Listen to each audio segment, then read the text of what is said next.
Okay sir, good good evening sir, good evening फिर से एक बार सबको।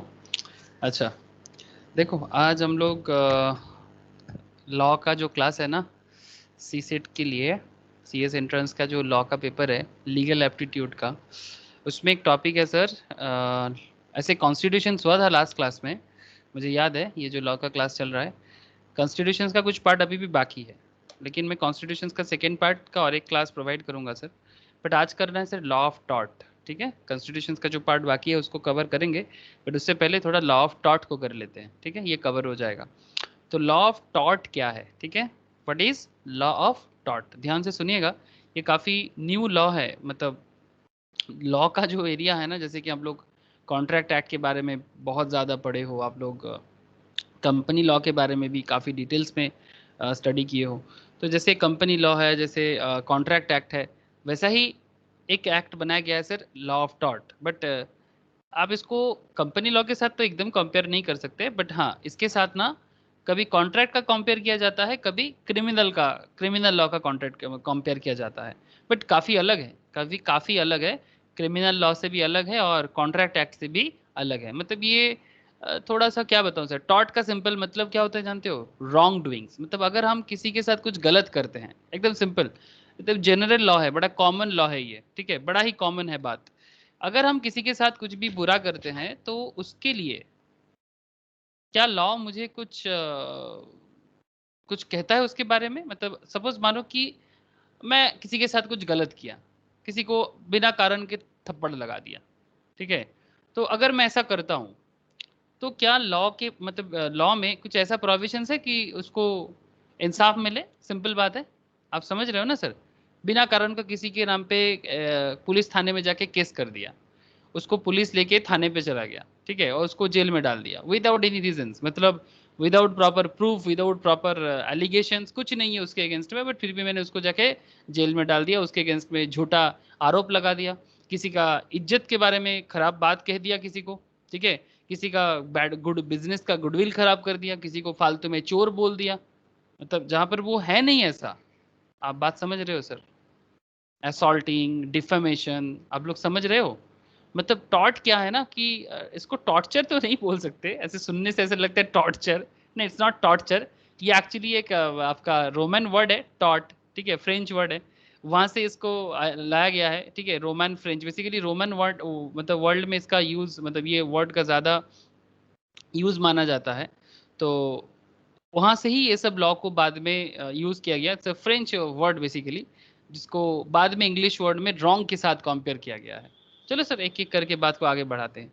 आप लोग मेरा बात समझ पाए कि नहीं पाए सर, ये लॉ ऑफ टॉट का कॉन्सेप्ट के बारे में, कि व्हाट इज टॉट, बेसिक बहुत common law sir, common area है।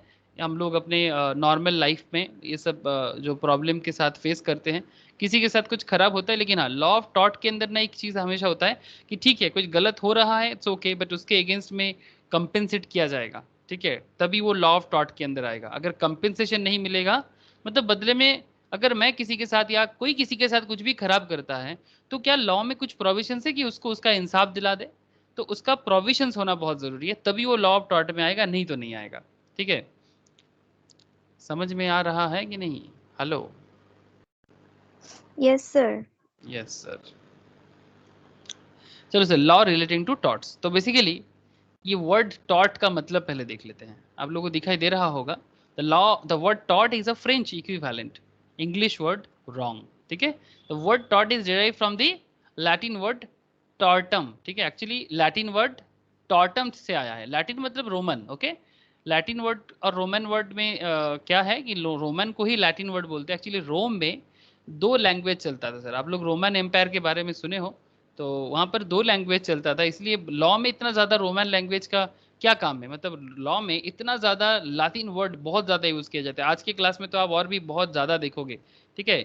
ये जो रोम है ना सर, कहाँ चला गया? इटली, इटली, रोम, ग्रीस, फ्रांस, इटली, एक्चुअली यही तो एरिया है ना जहाँ पर बेसिकली पूरा का पूरा जो अभी तो क्या बोला सर, अभी तो रोम हिस्ट्री हो गया है ये सर।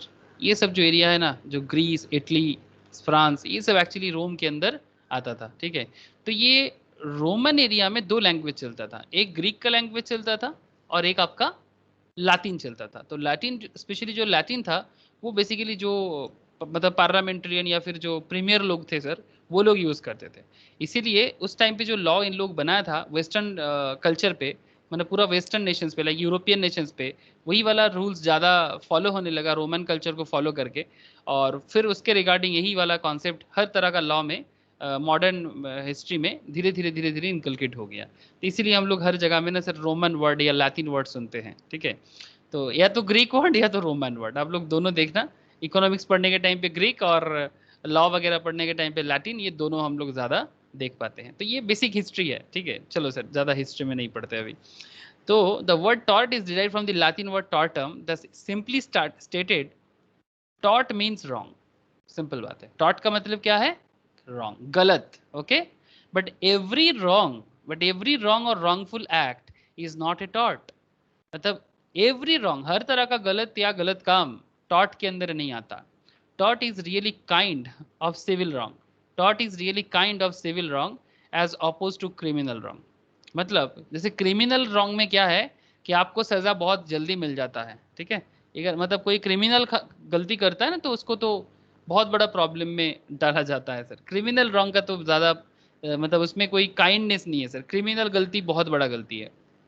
लेकिन टॉट थोड़ा काइंड है सिविल रॉन्ग में, मतलब आप जो भी सिविल रॉन्ग करो, मतलब अपना जो भी एज ए सिविलियंस आप किसी भी तरह का गलती करो अपने सिटीजनशिप में, अपने इंडिया के अंदर, तो ये आप चाहे तो रॉन्ग इन लॉ और आइदर पब्लिक, या तो आप पब्लिकली कर सकते हो या तो प्राइवेटली कर सकते हो। तो ये टॉट जो है ना सर, ये पब्लिक रॉन्ग भी हो सकता है और प्राइवेट रॉन्ग भी हो सकता है। बात समझ में आ रहा है sir?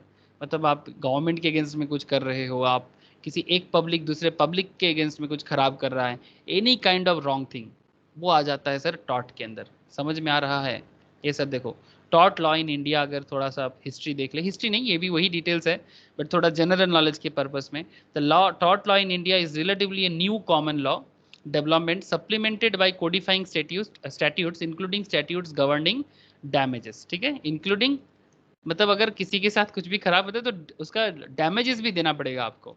While India generally follows the UK approach, हमारा जो अप्रोच है ऑब्वियसली ये ब्रिटिश जाने के बाद हम लोग उन्हीं का मैक्सिमम जो रूल्स रेगुलेशंस को ही हम लोगों ने कॉपी पेस्ट किया, बट नॉट ओनली सिर्फ यूके का, देयर आर लॉट्स ऑफ और भी अदर कंट्रीज है, but in generally India UK का अप्रोच फॉलो करता है, बिकॉज यूके का कॉलोनी था 200 साल से सर, लास्ट 200 ईयर्स हम लोग यूके का कॉलोनी था।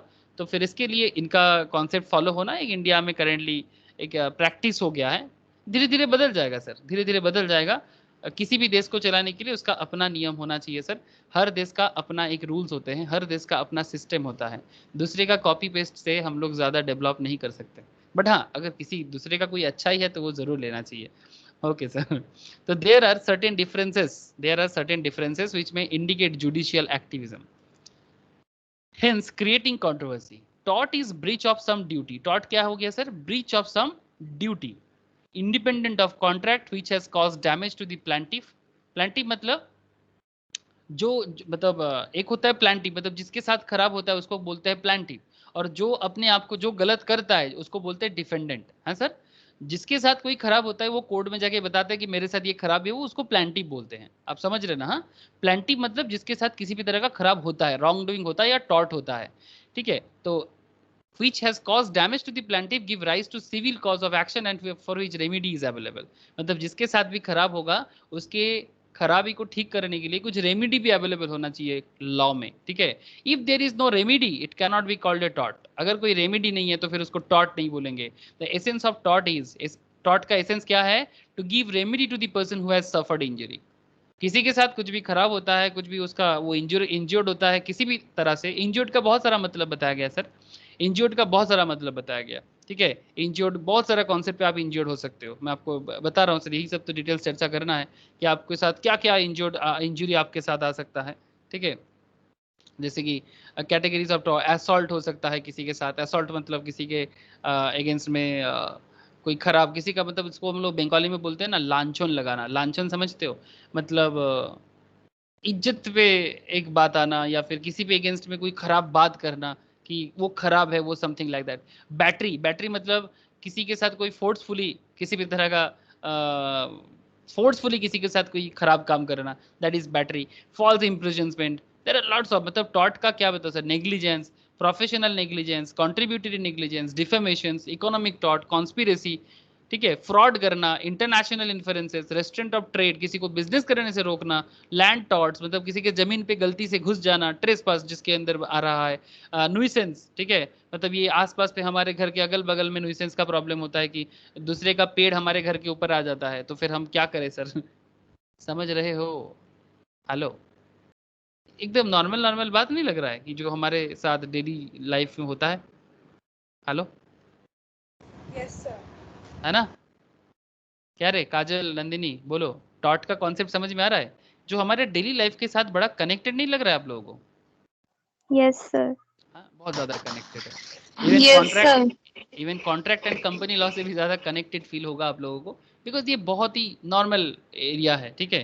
तो चलो सर, ज्यादा बातें ना करके फटाफट टॉट को देख लेते हैं, ज्यादा बातें नहीं करना है इधर उधर का। तो broadly speaking, public wrongs are the violations of public law. अगर आप पब्लिक रॉन्ग करोगे, पब्लिक रॉन्ग मतलब अगर आप सर, मतलब क्या बताओ सर, सरकारी जो रूल्स रेगुलेशंस है, ठीक है, उसको तोड़ोगे तो फिर वो पब्लिक लॉ को तोड़ना हो जाएगा। Public wrongs are the violations of public law and hence amount to be offences against the state. तो अगर आप सरकार के अगेंस्ट में जाते हो, स्टेट के अगेंस्ट में जाते हो, कुछ भी ऐसे बात करते हो जो स्टेट का स्टेट को हार्म करता है, ठीक है, कंट्री को हार्म करता है, तो फिर वो पब्लिक टॉर्ट हो जाएगा। वाइल प्राइवेट रॉन्ग्स क्या हो जाता है, breaches of private law, that is wrong against individual. Breach तो समझते हो ना, ब्रीच मतलब तोड़ देना, वही ब्रेकअप, ये रोज के हर क्लास में कुछ ना कुछ करके ब्रीच आ ही जाता है, वही ब्रेकअप। तो यहाँ पर हम लोग पर्सनल कोई दुश्मनी किसी के साथ ले लेते हैं। Private wrongs are the breaches of private law, that is wrong against individuals. Public wrongs और crimes are those wrongs which are made punishable under the penal law, ठीक है? पब्लिक रॉन्ग्स और crimes are those wrongs which are made punishable under the penal law belonging to the public law group। अगर आप publicly कुछ wrong करते हो तो उसके लिए अलग अलग पेनल्टी बना हुआ है जिसको क्रिमिनल प्रोसीडिंग्स पे लाया जाता है। बात को समझना सर, अगर आप पब्लिकली रॉन्ग करते हो उसके लिए जो क्रिमिनल प्रोसीडिंग्स है, punishable under the Indian penal code, उसके लिए पेनल लॉ है सर, उसके लिए पेनल्टी है, सजा है, वो पब्लिक लॉ ग्रुप के अंदर चला जाएगा। Tort means a civil wrong, समझ रहे हो सर? टॉर्ट मतलब पब्लिक रॉन्ग नहीं है, ये सिविल रॉन्ग है, which is not exclusively the breach of contract for the और the breach of trust, which is not exclusive the breach of contract. ये कॉन्ट्रैक्ट भी नहीं है और ट्रस्ट भी नहीं है, मतलब ट्रस्ट को तोड़ना या कॉन्ट्रैक्ट को तोड़ना भी नहीं है, नॉट एक्सक्लूसिवली, थोड़ा बहुत हो सकता है बट एक्सक्लूसिवली नहीं। The distinction between the civil and criminal damage wrongs, मतलब किसको सिविल रॉन्ग बोलेंगे और किसको क्रिमिनल रॉन्ग बोलेंगे, depends on the nature of appropriate remedy provided by the law.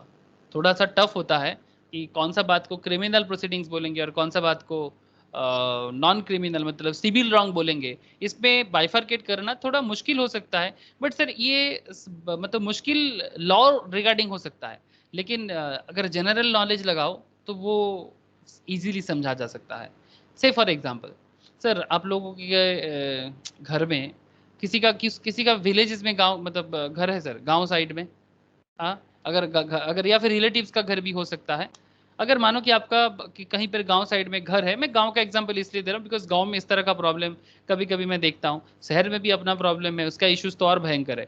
से फॉर एग्जाम्पल कि किसी का गाँव में घर है और दूसरे का मतलब उसका एक जमीन है, ठीक है, आपका गाँव में कोई घर है और गाँव में जमीन है, तो किसी दूसरे का गाय भैंस, ठीक है, इसके जमीन में आ जाता है और इसका जमीन में जो भी है सर, मतलब जो भी एग्रीकल्चर प्रोड्यूस ये बना रहा है उसको खाना चालू कर देता है। आप बात समझ रहे हो? तो क्या इसका जो किसी दूसरे का मतलब कैटल किसी दूसरे के जमीन पे आके अगर उसका जो भी जमीन का प्रोड्यूस है उसको खा लेता है, क्या ये क्रिमिनल रॉन्ग होगा sir? Please tell me. No sir. This is not a criminal wrong but this is a civil wrong obviously. तो इन दैट केस आप उसको बता सकते हो कि भाई अपना गाय भैंस को संभालो, मेरा प्रॉपर्टी खराब कर रहा है, मेरा फसल खराब कर रहा है, मेरा प्रोड्यूस खराब कर रहा है। तो आप पहले बताओ, अगर वो फिर भी नहीं सुनता है तो आप उसको मतलब डिटेन करके रखो, मतलब जो भी गाय भैंस है उनका वो अगर फिर भी आ जाता है तो आप डिटेन कर सकते हो और बदले में आप पेनल्टी लगा सकते हो, मतलब वो अपने बीच में हो जाएगा कि भाई बताओ क्या हो सकता है, बट हाँ एग्जैक्टली बताना मुश्किल हो जाता है। अगर फिर भी सोल्यूशंस नहीं होता तो कोर्ट ऑफ लॉ में जाते हैं, तो फिर लॉ डिसाइड करेगा कि भाई कितना प्रॉब्लम हुआ है, ठीक है।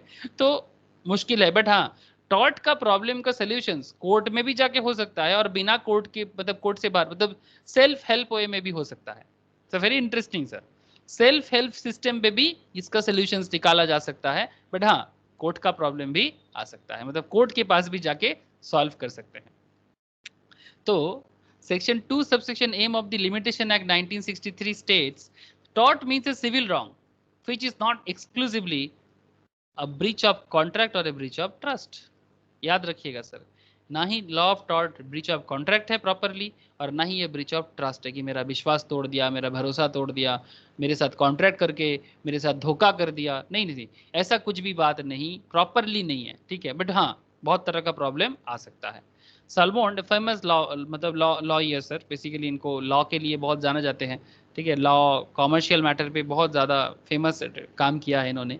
Salmon defines it as civil wrong, ध्यान से पढ़ना sir, for which the remedy is a common law।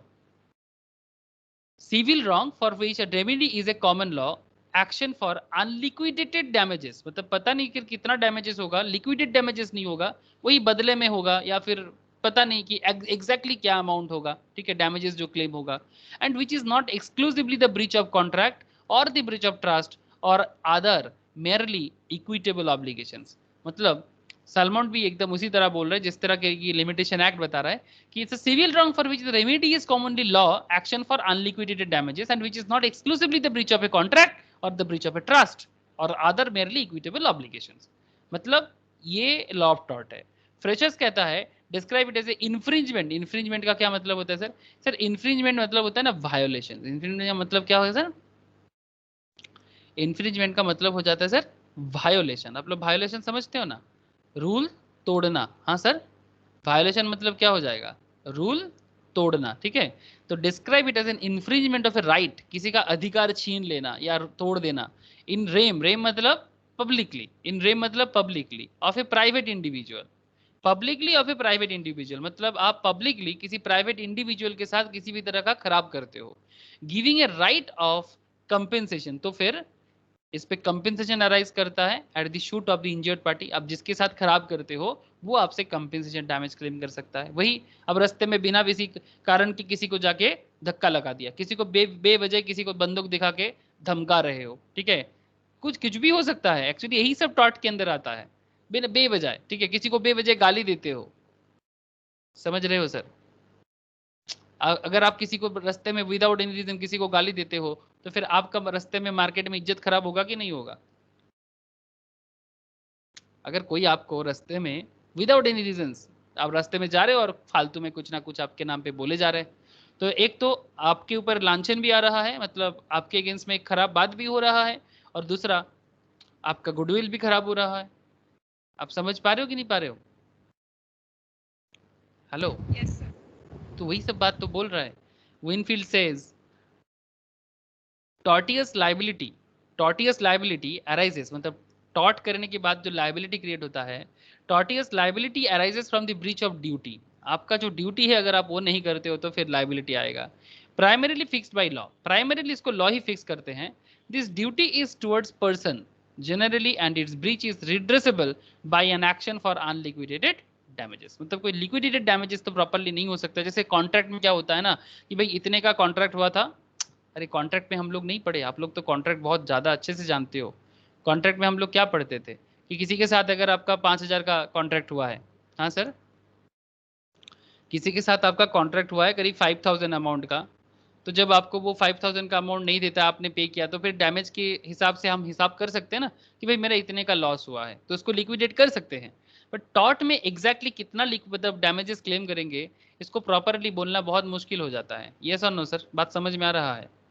In case of contract it's easy, किसी के साथ 5,000 का कॉन्ट्रैक्ट हुआ है या 5 लाख का कॉन्ट्रैक्ट हुआ है, तो इसमें लिक्विडेट डैमेजेस क्लेम करना इजी हो जाता है कि भाई इतना अमाउंट के लिए हो रहा है लिक्विडेट डैमेजेस। बट टॉर्ट में किसका कितना प्रॉब्लम हुआ इसको आइडेंटिफाई करना मुश्किल है, इसलिए tortious liability arises from the breach of duty primarily fixed by law. This duty is towards persons generally and its breach is redressable by an action for unliquidated damages. Two important elements can be derived from these definitions, namely that of tort is species of civil injury of wrong as opposed to criminal wrong, and that every civil wrong is not a tort. Please याद रखिएगा, हाँ, हर तरह का civil wrong tort नहीं होता. Accordingly, it is possible to distinguish tort from a crime and from a contract, a trust and a quasi contract. Okay? हमेशा ही हमें लोगों को ध्यान रखना चाहिए कि कौन सा चीज टॉर्ट है, कौन सा क्राइम है, कौन सा कॉन्ट्रैक्ट है, कौन सा ट्रस्ट है.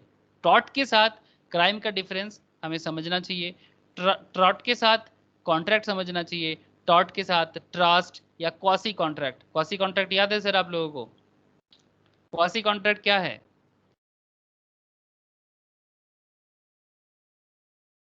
किसी को भी नहीं याद है sir? What is quasi contract? Sir যখন গভর্নমেন্ট একটা কন্ট্রাক্ট ইম্পোজ করে। साउंड बहुत हल्का आ रहा है बाबू तेरा, साउंड एकदम हल्का आ रहा है, एकदम हल्का साउंड आ रहा है. हेलो স্যার স্যার যখন মানে গভর্নমেন্ট কোনো কন্ট্রাক্টটা ইম্পোজ করে লাইক মানে এরকম স্যার এক্সাম্পল দিয়ে বলি। हाँ बोल ना, एग्जाम्पल दिए बोल.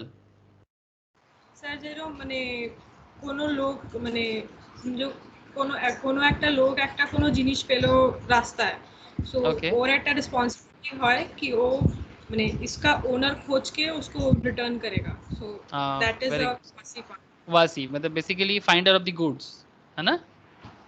Finder of the goods. अगर आपको रास्ते में कुछ पड़ा हुआ मिलता है तो जैसे ही आप उसके साथ वो गुड्स आप लेते हो हाथ में, तो दिस इज योर ऑब्लिगेशंस कि आप उसका ओनर को ढूंढ के उस तक पहुंचा दो. This is a quasi contract. तो अगर आप नहीं देते हो तो क्या वो टॉर्ट हो जाएगा? तो ये बाइफरकेट करना जरूरी है. ठीक है, तो चलिए सर आगे आगे देखते हैं कि टॉर्ट में क्या क्या आ सकता है. ठीक है, टॉर्ट में क्या क्या आ सकता है. General conditions of liability for a tort. As stated earlier there is no fixed catalogue. यही मुश्किल है, there is no fixed catalogue of circumstances. हाँ, कि कब लाइबिलिटी टॉर्ट का आएगा या फिर टॉर्ट मानेंगे, इसका कोई फिक्स्ड कैटलॉग नहीं है. Which along and for all time mark the limit of what are torts. मतलब क्या टॉर्ट है, इसका कोई as such sir fixed catalogue नहीं है, इसलिए थोड़ा जनरल सेंस का भी यूज करना पड़ेगा. Certain situations have been held to be torts and will continue to be so in the absence of statutory repeal, and others have been held not to be torts. However, certain general conditions for tortious liability can be laid down. In general, a tort consists of some act or omissions by the defendant, that is tortfeasor. मतलब defendant मतलब basically जो कुछ गलती करता है और फिर बोलता है नहीं मैंने नहीं किया, सिंपल टाइप. डिफेंडेंट उसको बेसिकली बोलेंगे जो गलती किया है एक्चुअली. तो in general tort consist of some act और ओमिशंस बाय डिफेंडेंट. मतलब या तो उसने कुछ किया है या तो फिर कुछ नहीं किया है. ठीक है, सम एक्ट और ओमिशंस मतलब कुछ ना करना भी गलती हो सकता है. सपोज आपको किसी को दवाई देना था, आप दवाई नहीं दे रहे हो, तो कुछ ना करना भी आपका गलती हो गया ना. आपको किसी को दवाई देना था बट आप दवाई नहीं दे रहे हो, आप उसको टॉर्चर कर रहे हो दवाई ना देके. ठीक है, आपके क्योंकि वो समझदार नहीं है, पागल है थोड़ा बहुत, तो आप उसको और पागल बनाना चाहते हो. समझ रहे हो सर? तो कुछ करना या कुछ ना करना दोनों डिफेंडेंट मतलब दोनों प्रॉब्लम हो सकता है. इसलिए टॉर्ट फीजर omissions by the defendant whereas he has without just cause और एक्सक्यूज. विदाउट जस्ट कॉज और एक्सक्यूज या तो फिर कुछ कारण बिना या फिर कुछ एक्सक्यूज के थ्रू से cause some harm to plaintiff. मतलब जिसके साथ कुछ खराब हो रहा है उसके ऊपर आप कुछ खराबी करते हो, सम हार्म थोड़ा बहुत या बहुत ज्यादा. To constitute a tort there must be. Tort को बनाने के लिए क्या होना चाहिए देख लो सर. 3 इंपॉर्टेंट पॉइंट है. ए wrongful act or omission of the defendant. A wrongful act or omission of the defendant. ठीक है, wrongful act मतलब डिफेंडेंट अगर कुछ भी भूल जाता है, गलती से भूल जाता है या फिर गलती से कुछ करता है. ठीक है, या तो गलती से कुछ भूल जाएगा या तो गलती से कुछ करेगा. ठीक है, दोनों केस में आप टॉर्ट कर रहे हो. The wrongful act must result in causing legal damage to another. बात समझना सर. हाँ, the wrongful act must result in causing legal damage to another. दूसरे का लीगल डैमेज करा रहा है. The wrongful act must be such nature as to give rise to legal remedy. मतलब आप अगर किसी के साथ गलत करते हो तो उसके बदले अगर लीगल रेमेडी का ऑप्शंस आ रहा है ना, तो फिर वो टॉर्ट को जनरेट करता है। बात समझ में आ रहा है सर? अब चलो सर देख लेते हैं wrongful act. What is wrongful act? That is the point. ये सब कुछ पॉइंट क्लियर हो जाएगा ना, फिर आगे आगे टॉर्ट एकदम पानी लगेगा। What is wrongful act? The act complained, ध्यान से थोड़ा पढ़ना sir, the act complained of should under the circumstances be legally wrongful as regard the party complaining. ठीक है, मतलब ऑब्वियसली, मतलब अगर कोई किसी के साथ खराब करता है तो कैसे पता चलता है? अगर जो कंप्लेन करता है कि देखो बचपन में जैसे आप हम लोग घर में भाई बहन भी झगड़ा करते थे ना, देखो देखो मेरे से मेरे साथ मेरे को मार रहा है, मेरे को मार रहा है। हाँ sir, the act complained of should under the circumstances be legally wrongful as regard the party complaining. कोई तो कंप्लेन करेगा ना किसी के बिहाफ में। अरे सर करेगा कि नहीं करेगा? रॉन्गफुल हुआ है कि नहीं हुआ है, तो कोई तो होगा कंप्लेन तो करेगा कि मेरे साथ गलत हो रहा है बोल के। क्या सर बोलो ना? Yes, sir. In other words, it should prejudicially affect any of the above mentioned interest and protected by law. Thus, every person whose legal right, for example, right of reputations, जैसे आपका reputation सही रहे, जैसे आप घर में भी बचपन में क्या चाहते थे? अगर आप लोग घर में 2-4 भाई बहन, मतलब सपोज मानो कि ताऊ जी ताई जी का बच्चा बच्चा सब कुछ मिलके आप रहना चाह रहे हो, तो बहुत बच्चे का ऐसा होता है ना कि नहीं मैं गलती नहीं किया। सभी का एक ही होता है कि मैं गलती नहीं किया, मेरा कोई गलती नहीं है। हम लोग बचपन में इसी बात बारे में आमी किच्छु कोरी नहीं, बंगाली में हम लोग ऐसे बोलते थे, हाँ, या हिंदी में बोलते कि मैंने कुछ नहीं किया, मेरा कोई दोष नहीं है, काइंड ऑफ दैट। तो हमेशा अपना रेपुटेशंस को बना के रखने का हम लोग का हमेशा एक रिस्पॉन्सिबिलिटीज रहता है। तो every person whose legal rights, for example उसका खुद का लीगल राइट कि right of reputations, right of bodily safety. आपका और क्या राइट है?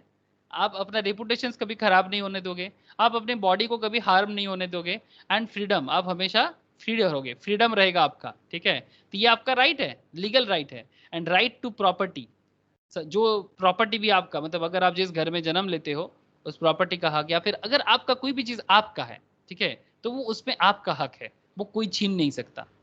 जैसे कि जिस घर में हम जन्म लेते हैं वो घर मेरा है, उसको कोई छीन नहीं सकता। सीरियसली, वो कोई नहीं छीन सकता। तो जैसे कि प्रॉपर्टी का बात हुआ इसलिए मैंने बोला। ठीक है, चाहे वो लड़का हो चाहे वो लड़की हो। ऐसे इंडिया में 2 रूल्स चलता है कस्टम, मतलब जो इनकम टैक्स में सब पढ़ाया जाता है सर। वो एक दाया भागा एक मितक्षरा, पर प्रॉपर्टी रूल्स के लिए याद आ गया। लेकिन सर अल्टीमेटली जो भी रूल्स हो, अभी नियम हो गया है कि प्रॉपर्टी का हक सबको है। तो right of reputations, right of bodily safety and freedom, right of property are violated without legal excuse। मतलब अगर इस तरह का कुछ भी वायलेट होता है without any legal excuse, मतलब कोई लीगल कारण ही नहीं है, has a right of action against the person who violated them, whether loss results, एक चीज ध्यान से सुनना, whether loss results from such violations or not।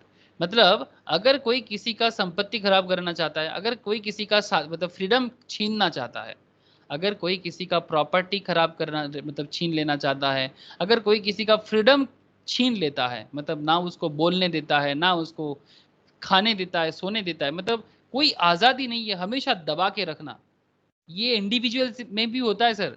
घर में हम लोग देखते हैं कि बहुत सारे इंडिया में फैमिलीज ऐसे केसेस वगैरह हम लोग सुनते हैं कि कोई किसी के साथ टॉर्चर कर रहा है, फ्रीडम नहीं है कि घर में वो खुल के बात नहीं कर सकता, मतलब स्पेशली हस्बैंड वाइफ के बीच में प्रॉब्लम देखा जाता है, या फिर कोई दूसरा केसेस में बच्चा माँ के ऊपर कर रहा है, माँ बच्चों के ऊपर कर रहा है, पापा बच्चों के ऊपर कर रहा है, बच्चा पापा के ऊपर कर रहा है, डिफरेंट काइंड ऑफ। तो कोई किसी का फ्रीडम नहीं छीन सकता, कुछ भी हो जाए, पर्सनल फ्रीडम कोई नहीं छीन सकता। ठीक है, वो हाँ कंट्री के लिए अगर कोई एंटी नेशनल बात हो जाए ना, वो अलग बात होता है सर। एंटी नेशनल कॉन्सेप्ट अलग होता है, किसी का सेल्फ फ्रीडम किसी कोई छीन नहीं सकता, जो तो कॉन्स्टिट्यूशन जैसे बोल के ही रखा है। राइट ऑफ बॉडीली सेफ्टी और रेपुटेशन, अगर कोई वायलेशन करता है, वेदर लॉस रिजल्ट, अगर कोशिश करता है चाहे वो रिजल्ट लॉस में बदले या ना बदले फ्रॉम सच वायलेशन, मतलब हो सकता है कि आपको कोई मार रहा है बट आपको बॉडी में कोई खरोच नहीं आया, मतलब there is no any kind of sign of any kind of cut marks और इज देयर, फिर भी अगर कुछ भी चाहे लॉस हो ना हो, कोई किसी भी तरह का वायलेशन करने का कोशिश करेगा तो उसको टॉर्ट माना जाएगा, चाहे उसके रिगार्डिंग आपको कुछ खरोचाए या ना है।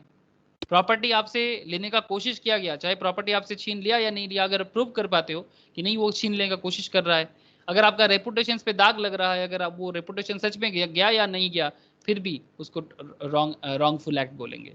जो भी कोशिश करेगा वो खराब कर रहा है ये माना जाएगा, वो प्रूफ करना होगा। लीगल डैमेजेस का भी कॉन्सेप्ट आएगा। It is not every damage that is damage in the eye of law, ठीक है। It must be a damage which the law recognize as such. हर डैमेज को मतलब आप बोलने से ही वो डैमेज नहीं हो जाएगा। आप बोलोगे मेरा ये डैमेज हो गया, मेरा वो डैमेज हो गया, हाँ वो डैमेज बोलने से नहीं होगा। हर डैमेज को लॉ डैमेज नहीं मानता। It must be a damage which the law recognize as such. अगर लॉ उसको समझे कि हाँ ये डैमेज है तो वो डैमेज है। In other words there should be legal injury और invasions of the legal right in the absence of an infringement, मतलब in the absence of an violation, infringement मतलब क्या sir, violations of a legal right, an action does not lie, action does not lie. Also where there is an infringement of legal right, अगर किसी का legal right छीना जा रहा है, an action lies even though no damage have been caused, as was stated by Ashby versus White, इसका एक case हुआ था 1703 में। legal damage is neither identical with actual damage nor it is necessary pecuniary. Two maxims namely, दो concept होता है sir, ये damages के ऊपर दो कॉन्सेप्ट है।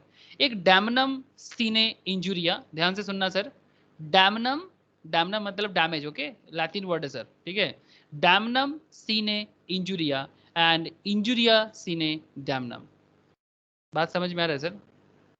डैमनम सीने इंजुरिया, सर बात तो समझ में नहीं आ रहा है बट आप समझ रहे हो ना, दो कॉन्सेप्ट बोला जाता है डैमेज के बारे में, डैमनम सीने इंजुरिया एंड इंजुरिया सीने डैमनम। इंजुरिया मतलब injuries, okay, loss, and damnum मतलब डैमेजेस। तो क्या है ये दोनों कॉन्सेप्ट, डैमनम सीने इंजुरिया एंड इंजुरिया सीने डैमनम, आई विल डिस्कस। बड़ा मजेदार लग रहा होगा सुनने में, ऑकवर्ड भी फील कर रहे हो, क्या बता रहे हो सर, हाँ आप शायद लैंग्वेज भूल गए। अब क्या करें सर, लॉ ऐसे ही लिखा हो जाता है इंडिया में करेंटली। डैमनम सीने इंजुरिया, व्हाट इज डैमनम सीने इंजुरिया? डैमनम मींस हार्म, डैमनम मतलब हार्म, किसी को भी कुछ हार्म पहुंचाने को तो बोलते हैं हार्म करना या डैमेज करना। लॉस और डैमेज, या तो लॉस और डैमेज या तो harm in respect of money, या तो उसका मनी का लॉस हुआ है या डैमेज हुआ है, उसका कंफर्ट में हानि पहुंचा है, उसका हेल्थ में कुछ प्रॉब्लम हुआ है, etcetera. Injuria means infringement of a right, injuria means infringement of a right conferred by the law on the plaintiff. The maxim means that in a given case, a man may have suffered damage and yet to have no action in tort. किसी का कुछ सच में loss हुआ है sir, but वो बोल मतलब उसके लिए टॉर्ट में कोई एक्शन नहीं है। A man have suffered damages but yet have no action in tort. Tort में उसका कोई एक्शन नहीं है। किस तरह का? Suppose because damage is not an interest protected by law of torts.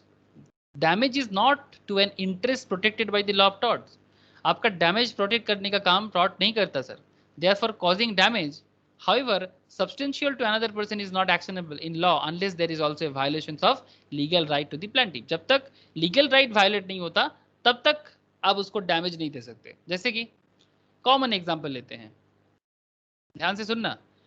If I own A shop and you open A shop in the neighbourhood, If I own a shop and you open a shop in the neighborhood, मेरा एक किराने का store है कहीं पर, लेकिन मेरे ही उल्टा साइड में आपने क्या किया, सपोज मानो कि काजल या नंदिनी ने सिमिलर शॉप एक ओपन कर दिया, या फिर काजल के दुकान के सामने नंदिनी ने ओपन कर लिया, या नंदिनी के दुकान के सामने शाइनी ने ओपन कर लिया।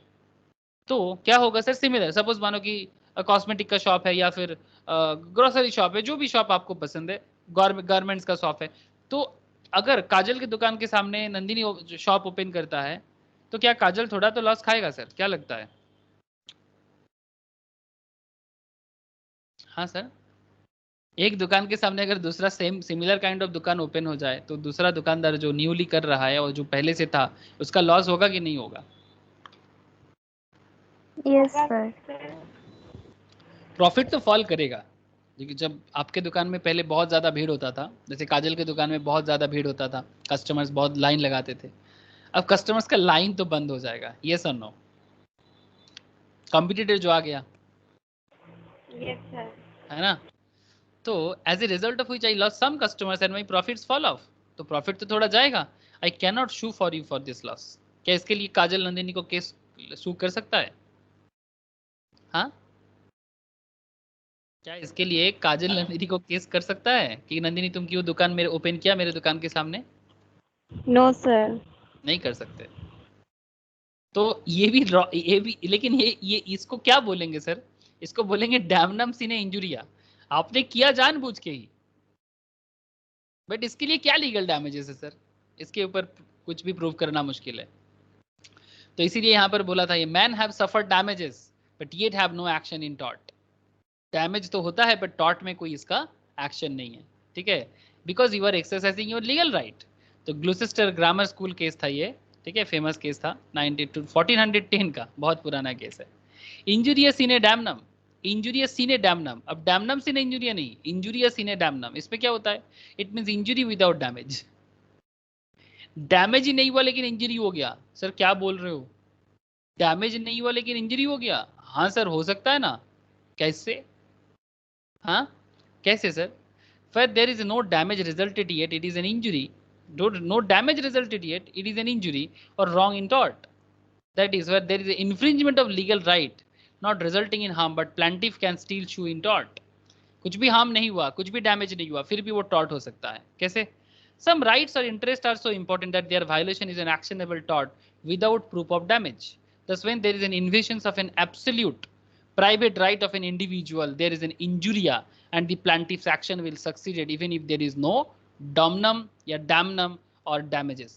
An absolute right is one, the violation of which is actionable per se. मैं आपको बताता हूँ सर, बड़ा सिंपल है, without the proof of any damages. Injuria sine domino, such cases and action lies when the right is violated even though no damage has occurred. Thus, the act of trespassing upon another's land is actionable even though it has not caused the plaintiff even the slightest harm. Trespassing क्या होता है? जैसे अगर मानो कि China अगर India का जगह ऑक्युपाई कर रहा है, ट्रेसपासिंग क्या हो रहा है? ध्यान से सुनना। आप लोग रिसेंट कहानी जानते हो ना, पुराना कहानी 1962 इंडो चाइनीज वॉर जानते हो? हेलो, 1962 में इंडिया चाइना वॉर हुआ था, बहुत भयंकर वॉर हुआ था, इंडिया हार गया था वॉर सर। इंडिया का लद्दाख का एरिया और NEFA north east frontier agency Arunachal Pradesh Assam का कुछ एरिया चाइनीज के ऑक्यूपेशन में आ गया था सर। बाद में चाइना ने ये वाला एरिया तो ऑक्यूपाई कर ही लिया सर। 62 में इंडिया का हालत अच्छा नहीं था सर, सभी ब्रिटिश जाके हार्डली 10-12 साल हुआ था, इकोनॉमिकली पूरी हम लोग खराब हालत में थे। और चाइना तिब्बत को एक्वायर करने के बाद धीरे धीरे वो लद्दाख को लेना चाहता था। आई होप थोड़ा बहुत कहानी जानते हो आप लोग। तो वो लद्दाख को पूरा कैप्चर करना चाहता था, जो एक्चुअली कश्मीर और लद्दाख जो पार्ट है सर कंप्लीटली कैप्चर करना चाहता था। तो बाद में उसने क्या कर दिया, ये वाला एरिया आप लोग जानते हो, ट्रेसपासिंग कर करके जम्मू कश्मीर का कॉन्सेप्ट क्या है, ये ट्रेसपासिंग से जम्मू कश्मीर का ही बात नहीं है, मतलब मैं आपको बस इतना कहना चाहता हूँ कि not just a Jammu and Kashmir but also, मतलब ये नॉर्मल हमारे घर में भी होता है, ठीक है। जैसे क्या कॉन्सेप्ट हो जाता है, ये लद्दाख देख रहे हो ना सर, ये जो कान देख पा रहे हो क्या आप लोग? क्या आप लोग ये कान देख पा रहे हो? दिस एरिया, एक second, look at this side, Aksai Chin देख पा रहे कि नहीं देख पा रहे? ये आक्साई चीन is the part of Ladakh, but China इसको ट्रेसपास कर लिया है। अब क्या है ना, प्रॉपर ब्रिटिश के साथ लद्दाख के पास तो इसका मैप का पूरा डेटा है, बट फिर भी चाइना का पावर ज्यादा था बोल के अभी रिसेंट ट्रेंड में चाइना के साथ हमारा वार चल रहा है ना सर, आप लोग जानते होंगे।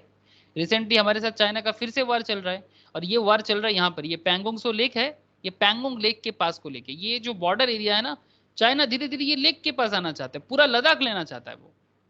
तो इंडिया स्ट्रांग हो गया है, अभी 1962 नहीं है, दिस इज 2021। तो India is now much more stronger, even बहुत ज्यादा स्ट्रॉन्गर। इंडिया तब भी स्ट्रॉन्गर था, आप लोगों को बता दो सर, 124 सोल्जर्स 3000 चाइनीज को मारा था, हमारे पास कुछ नहीं था, हमारे पास कुछ भी नहीं था। सैतान सिंह बोल के दिल्ली के पास हरियाणा का एक गांव था, वहाँ का रिवाड़ी बोल के एक शहर है, अभी शहर है, उस टाइम पे गांव हुआ करता था।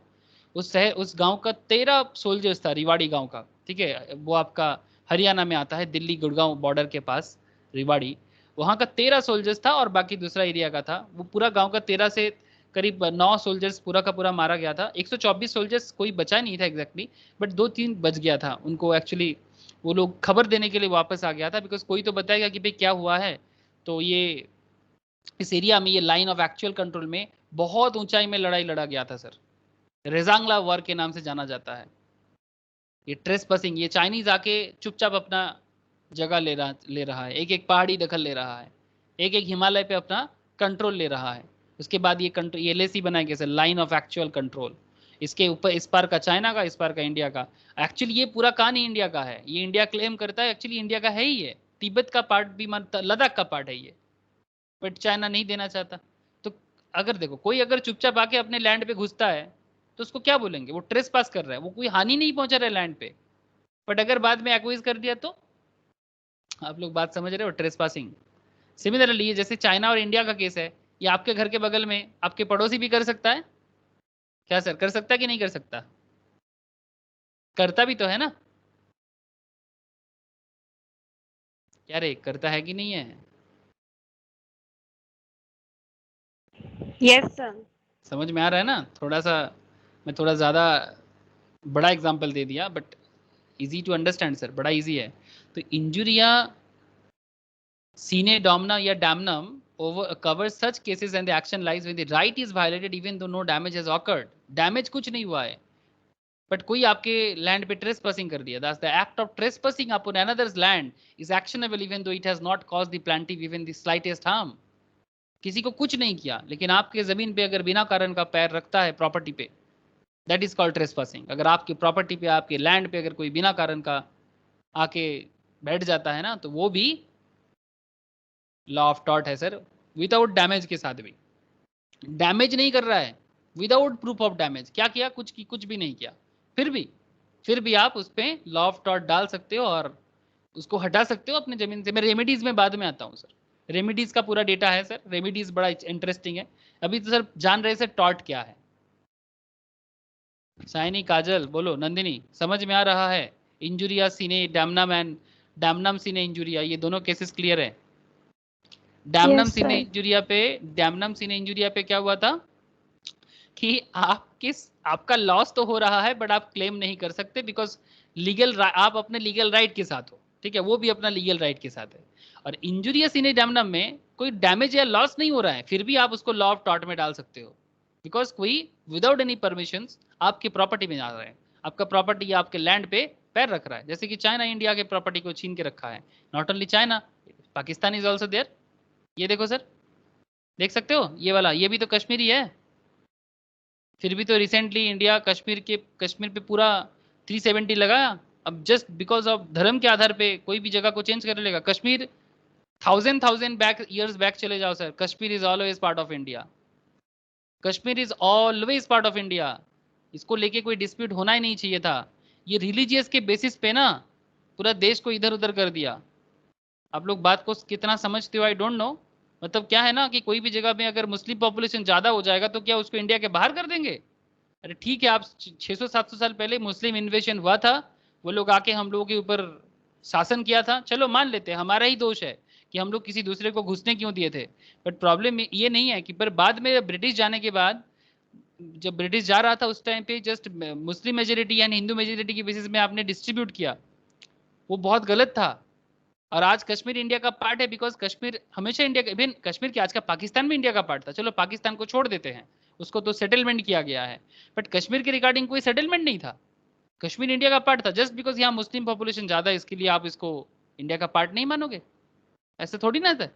इसके इसके ऊपर लेकिन कश्मीर हम कभी भी मुस्लिम एरिया नहीं था, पंडितों का जगह है sir. Kashmir is for the Brahmins actually. अगर आप हिस्ट्री में जाओगे, मतलब अगर अगर ये हिस्ट्री है तो वो भी हिस्ट्री है। कोई बोलेगा सर 50 साल वाला हिस्ट्री है, तो फिर 100 साल वाला हिस्ट्री नहीं है क्या? आप लोग मेरा बात समझ पा रहे कि नहीं पा रहे? हम लोग 50 साल पुराना चीज को हिस्ट्री बोलते हैं, रिसेंट हिस्ट्री है, तो फिर 100 साल पुराना बात रिसेंट हिस्ट्री नहीं है। तो बहुत सारा रीजन है सर। आप लोगों को मैं जस्ट थोड़ा सा आइडिया देना चाहता कि इंडिया का बॉर्डर को सेफ रखना बहुत जरूरी है। सिर्फ रिलीजियस के बेसिस पे आप हम लोग कभी भी हमारा बॉर्डर को खुला नहीं छोड़ सकते। और अगर ऐसा करेंगे तो फिर 2 दिन बाद बोलेगा हिमाचल प्रदेश भी हमारा, फिर उसके बाद बोलेगा पंजाब भी हमारा, पूरा भारत, फिर भारत कहाँ रहेगा? Don't know sir. और ये सब बात इंसान समझते नहीं है। चलो फिर भी इस बार का गवर्नमेंट जो है, मुझे एक चीज़ बहुत अच्छा लगा कि कम से कम अपना बॉर्डर को सिक्योर करने का कोशिश कर रहा है, क्योंकि बॉर्डर सिक्योर है तभी हम सिक्योर है सर।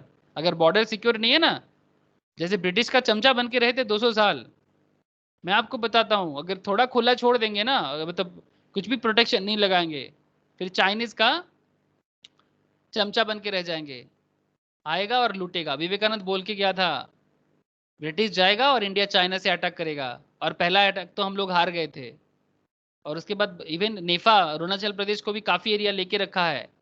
बाद में तो ये डील किया गया कि भाई आप अक्साई चीन रखो और नेफा छोड़ दो, मतलब नेशनल, मतलब नॉर्थ ईस्ट फ्रंटियर एजेंसी।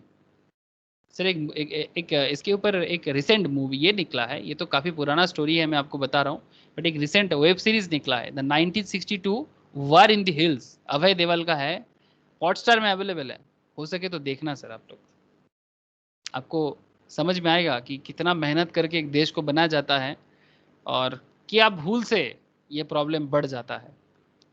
देखोगे क्या? हाँ सर,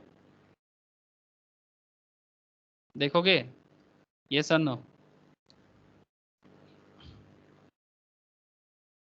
सर हम लोगों को कोई इंटरेस्ट नहीं है ये सब देखने का, सच में ना सर? अच्छा ठीक है, बोलो समझ में आ रहा है कि नहीं ये तो बोलो। Hello? Yes, sir. Yes, sir. ठीक है, चलो सर।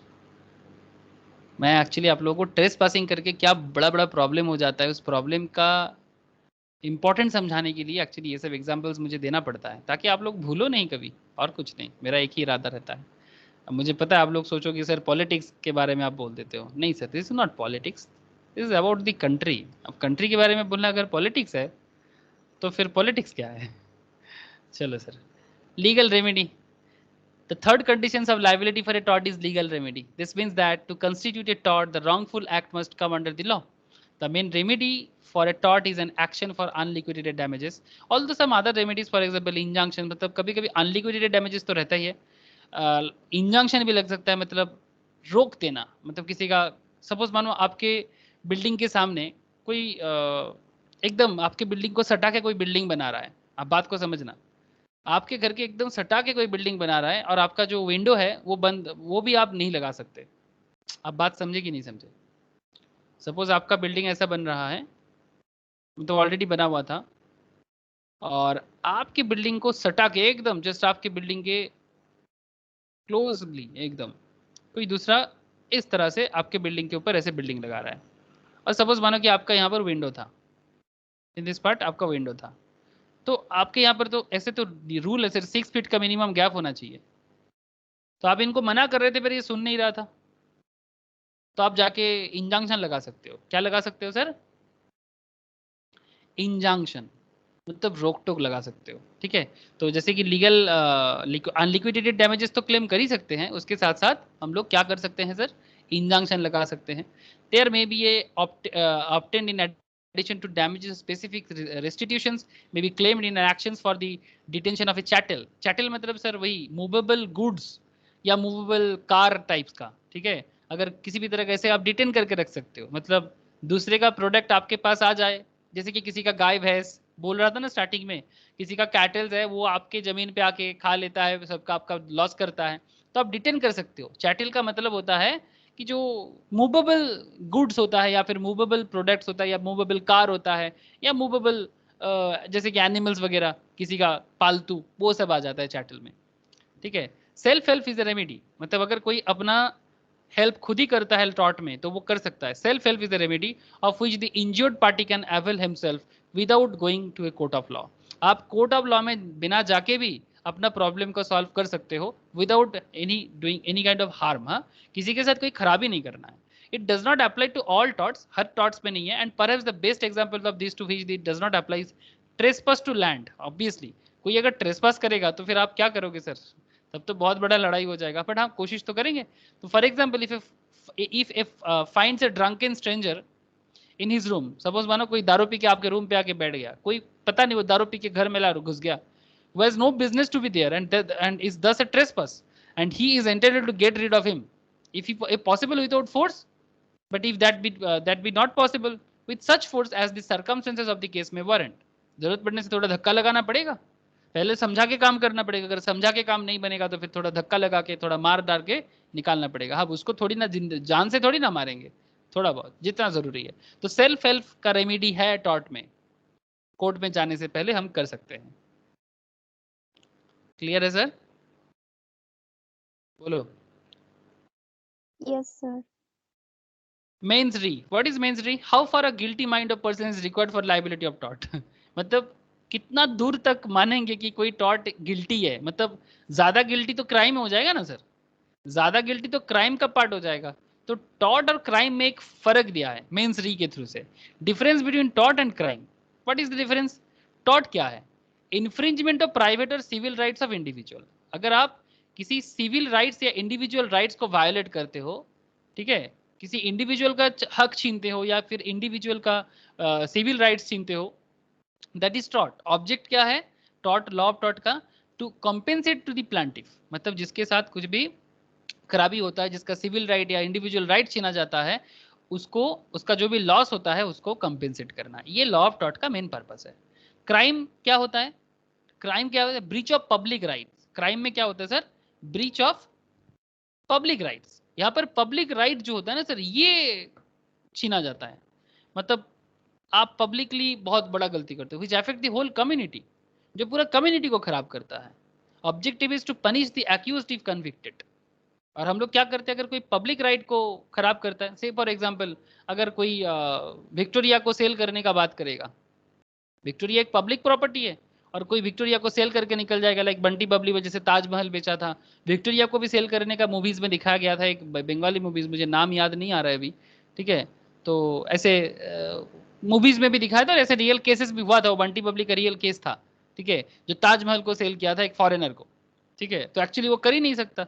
तो पब्लिक राइट्स को छीनना आपका अधिकार में नहीं है, जो होल कम्युनिटी को डैमेज करता है, तो ऐसे केसेस में उनको कन्विक्टेड किया जाएगा। तो ऑब्जेक्टिव क्या है? उनको पनिश करने का, कि एक्यूज्ड इफ कन्विक्टेड, अगर कुछ भी गलती बहुत ज्यादा करते हैं उसको पनिश दिया जाएगा। तो क्राइम और टॉर्ट में सर फर्क है, क्राइम और टॉर्ट में फर्क है। क्लियर है ना सर बात?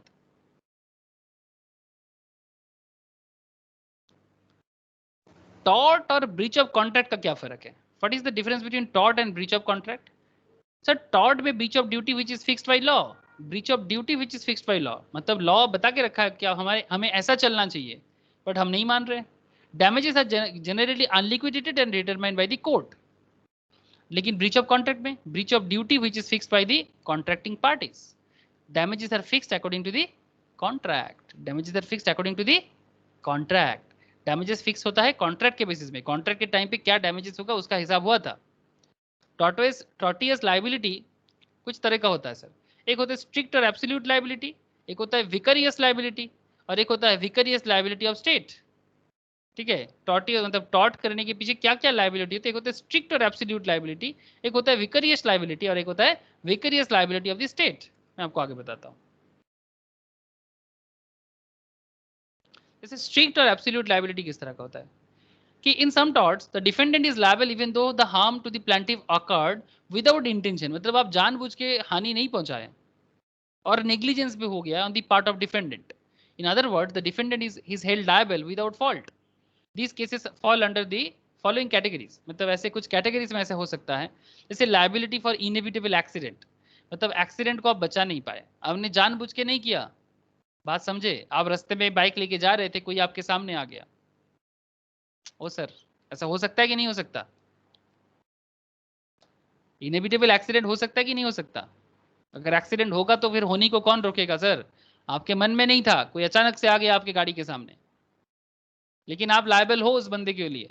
अगर वो मर जाता है, उसका एक्सीडेंट में कुछ भी खरोच आता है, किसी भी तरह का उसके शरीर में बॉडी में हार्म होता है, तो यू आर लायबल। एंड आपका अगर इंश्योरेंस वगैरह किया हुआ है ना, तो उस इंश्योरेंस का पार्ट थर्ड पार्टी इंश्योरेंस के थ्रू से उसे भी मिलेगा।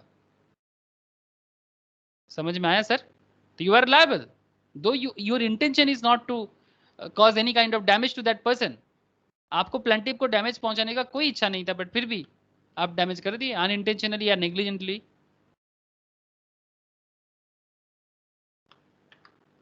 समझ में आया कि नहीं?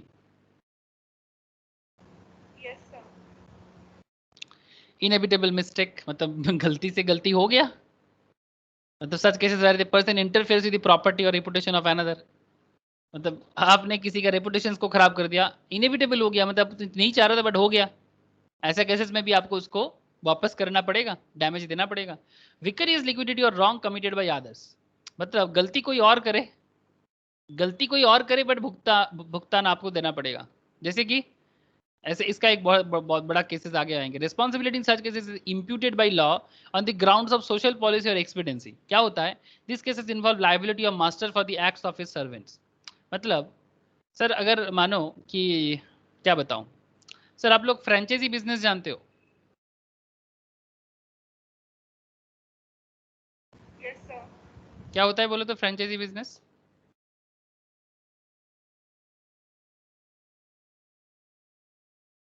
सर जब कोई फॉरेन कंपनी इंडिया में किसी को फ्रेंचाइज देता है, मतलब उसके नाम पे वो रेस्टोरेंट खोल सकता है या एग्जैक्टली उसके नाम पे हाँ चला। हाँ।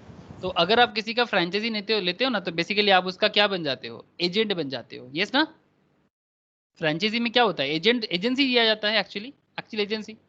सपोज मानो कि ये मोंजिनिस का जो केक शॉप है, ये केक शॉप मोंजिनिस का है, मोंजिनिस का इसका फैक्ट्री है, लेकिन अगर जो एजेंसी लेके रखा है, ये अगर खराब माल अपने कस्टमर को खिलाते हैं, तो इसका दोस्त मोंजिनिस कंपनी का है या फिर स्टोर का मालिक का है?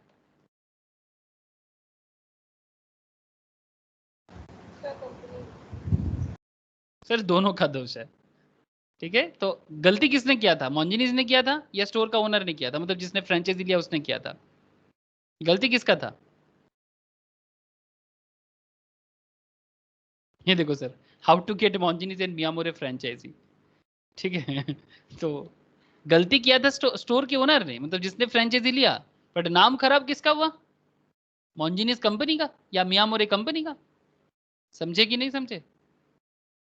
हाँ, तो ये हो जाता है vicarious liability for wrong committed by others.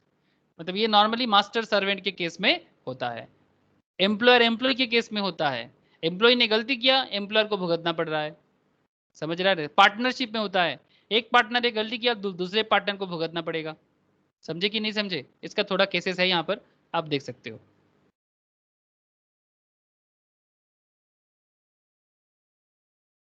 यहाँ पर कुछ वही स्टोरी थोड़ा सा दिया हुआ है। ये देखो सर, विकरियस लायबिलिटी बता रहा था, ये स्ट्रिक्ट लायबिलिटी हो गया, ये विकरियस लायबिलिटी। इसमें क्या होता है? एम्प्लॉयर एम्प्लॉय रिलेशनशिप पे हो सकता है, गलती कोई और करे, भुगतना आपको पड़ेगा।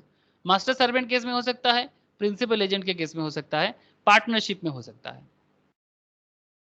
समझे कि नहीं समझे? Yes sir. Normally, the tort feasors is liable for his tort, but in some cases, a person may be held liable for the tort committed by the another. A master is vicariously liable for the tort of his servant, principal for the tort of his agent, and partners for the tort of partner. This is known as vicarious liability in tort. The common example जैसे principal and agent, specific authority क्या हो सकता है? Cui facit per alium facit per se, ये फिर से Latin आ गया। Cui facit per alium facit per se, मतलब ही, सर थोड़ा सा ना बस याद रखना, रटने का जरूरत नहीं है। क्वी फेसिट पर एलियम फेसिट पर से, ये जो लैटिन है इसको जस्ट याद रखिए। इसका मतलब क्या है? He who acts through another is acting himself. He who acts through another is acting himself, so that, मतलब अगर हम मॉन्जिनिस का फ्रेंचाइजी लेके बैठ रहे हैं, तो एक्चुअली हम मॉन्जिनिस के बिहाफ में काम कर रहे हैं। सिंपल बात है। He who acts through another is acting himself, so the act of the agent is the act of the principal. अगर आप मोंजिनीज का फ्रेंचाइजी लेके रखे हो, अगर आप हल्दीराम का फ्रेंचाइजी लेके रखे हो, तो यही समझेंगे कि आपने जो कर रहे हैं वो एक्चुअली कंपनी के बिहाफ में ही कर रहे हैं। तो when an agent commits in tort in the ordinary course of his duties as an agent, the principal is liable for the same. ये केस हुआ था Lloyd versus grace Smith and company, 1912 का case है। ठीक है, समझ में याद रखिएगा सर। पार्टनरशिप में भी ऐसे होता है, मास्टर सर्वेंट के केस में भी हो सकता है ऐसा। सर्वेंट ने अपने टाइम पे, जिस टाइम पे वो जॉब कर रहा है, a master is liable for the tort of committed by his servant while acting in the course of his employment. The servant of course is also liable, their liability is joint and several. Joint liability भी होगा, several liability भी हो सकता है, जैसे कि पहले ही मैं आपको बोल रहा था। ठीक है, एम्प्लॉयर एंड इंडिपेंडेंट कॉन्ट्रैक्टर के बीच में हो सकता है। Employer is liable for the acts of independent contractor. वही same to same story sir, एक बार गो थ्रू कर लीजिएगा please. Same to same story एक बार प्लीज गो थ्रू कीजिएगा। पर employer is not liable for the acts of an independent contractor, ऐसा भी हो सकता है। An employer is not liable for the tort of an independent contractor if he has been taken care in the appointment of the contractor. Philip versus Britannia Hygienic Laundry Company. The owner of lorry was held not liable when a third party's vehicle was damaged. In consequence of the negligent repair of this lorry by a garage proprietor, employers of independent contractors are liable for the collateral negligence of their contractors in the course of his employment, where A employed B to fit casement windows into certain premises. कुछ casement बनाने के लिए उसको बोला था. B's servant negligently put a tool on the steel of the window on which he was working at the time. The wind blew the casement open and the tool was knocked off and the steel on to passerby. मतलब किसी के ऊपर लग गया जो side से जा रहा था. The employer was held to be liable because the harm was caused by the work on a highway and duty lies upon the employer to avoid harm. तो where employer is not liable for the acts of an independent contractor. Basically concept क्या हुआ समझ में आया? मतलब अगर contractor independent है, मतलब किसी के अंडर पे काम नहीं कर रहा है, कॉन्ट्रैक्टर अपना है, एम्प्लॉयर उसको काम पे रखा है बट वो इंडिपेंडेंट है. सपोज आपके घर के सामने बेसिक कॉन्सेप्ट यही बता रहा हूँ मैं कि पहला वाला केस क्या बता रहा है. मैं पहले इसका एग्जांपल और अच्छे से एग्जांपल दे सकता हूँ आपको, रियल एग्जांपल जो हमारे लाइफ के साथ जुड़ा हुआ होगा. Employer is not liable for the tort of an independent contractor if he has taken care in the appointment of the contractor. ये फिलिप्स एंड इसके केस में पता चला था. तो owner of the lorry was held not liable when the third party vehicles was damage. अच्छा चलो lorry को छोड़ते हैं. आपके घर में एक एसी वाला इंस्टॉलेशन के लिए आया. करेंटली एम्प्लॉयर कौन है? एसी जो इंस्टॉल करने आया है आपने एम्प्लॉय किया ना, उनको पेमेंट कौन करेगा? आप ही करोगे, लेकिन वो तो इंडिपेंडेंट है. तो एसी लगाते वक्त घर के छत के बाहर एसी का आउटडोर यूनिट लगाने के टाइम पे वो गिर के किसी का कुछ प्रॉब्लम हो गया, तब कौन लायबल होगा सर?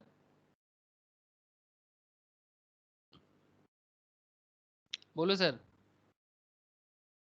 एम्प्लॉयर्स इंडिपेंडेंट कॉन्ट्रैक्टर्स, मतलब जिसको आपने कॉन्ट्रैक्ट दिया था, are liable for the collateral negligences. मतलब दोनों तरफ का जो भी प्रॉब्लम है वो लायबल होगा of their contractors in the course of his employment.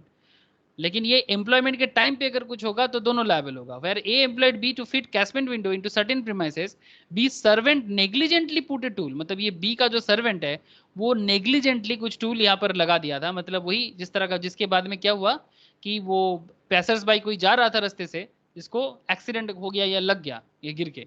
ठीक है, तो इस तरह का हमको एम्प्लॉयर को अवॉइड करना चाहिए और ऐसा केसेस पे एम्प्लॉयर भी लायबल हो सकता है.